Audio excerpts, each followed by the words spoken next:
Nidadavolu assembly నియోజకవర్గానికి ప్రధాన సమస్యల్ని జనసేన మనకి కందుల దుర్గేష్ గారిని గెలిపించిన వెంటనే మేము ఈ సమస్యల్ని అతి తక్కువ సమయంలో మీకు తీర్చడానికి సంసిద్ధంగా ఉన్నాం. చిన్న కాశీ రేవుకి వెళ్ళే మార్గాన్ని పునరుద్ధరణ చేయడం, నిడదవోలులో 100 పడకల ఆసుపత్రి నిర్మాణాన్ని పూర్తి చేయడం, నిడదవోలు పట్టణంలో మనం ఎదుర్కొంటున్న డంపింగ్ యార్డ్ సమస్యని అత్యంత తక్కువ కాలంలో పరిష్కారం చేయటం, గోదావరి జలాల్ని నిడదవోలు పట్టణ ప్రజలకి అందేలా చర్య తీసుకోవటం, స్వచ్ఛమైన నీటిని ప్రజలకు అందించడం, ముఖ్యంగా యువతకి ఒక ఇండోర్ స్టేడియాన్ని నిర్మించడం,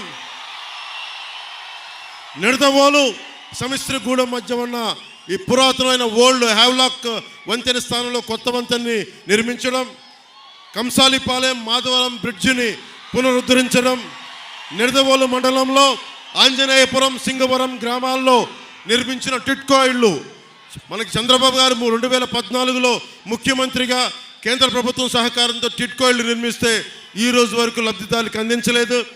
మన కూటమి ప్రభుత్వం రాగానే లబ్ధిదారులందరికీ టిట్కో ఇళ్ళని అందిస్తాం. అర్హులైన ప్రతి ఒక్కరికి టిట్కో ఇళ్ళని అందిస్తాం. పెరవలి మండలం కేంద్రంలో బస్ స్టాండ్ నిర్మిస్తాం.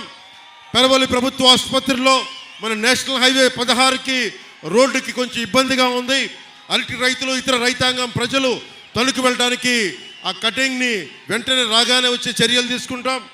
కానూరు నడుపల్లి తణుకు రోడ్డుని ఆధునీకరిస్తాం. ముక్కాల నుండి పెరవలి వరకు రోడ్డుని ఆధునీకరణ, మర్రెపాలెం బ్రిడ్జిని అందరికి అసౌకర్యంగా ఉంది, దాన్ని వెడల్పు చేయటం.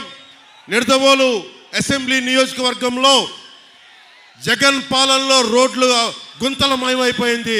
వచ్చిన 3 నెలల సమయంలోనే గుంతలన్నీ పూడ్చి కొత్త రోడ్లకి మాకు వేసే చర్యలను తీసుకుంటామని తెలియజేసుకుంటూ, జనసేన టీడీపీ బీజేపీ కూటమి చేపట్టబోయే ముఖ్య కార్యక్రమాల్లో ప్రతి చేతికి పని, ప్రతి చేనుకు నీరు, ఇదే జనసేన టీడీపీ బీజేపీ కూటమి లక్ష్యం.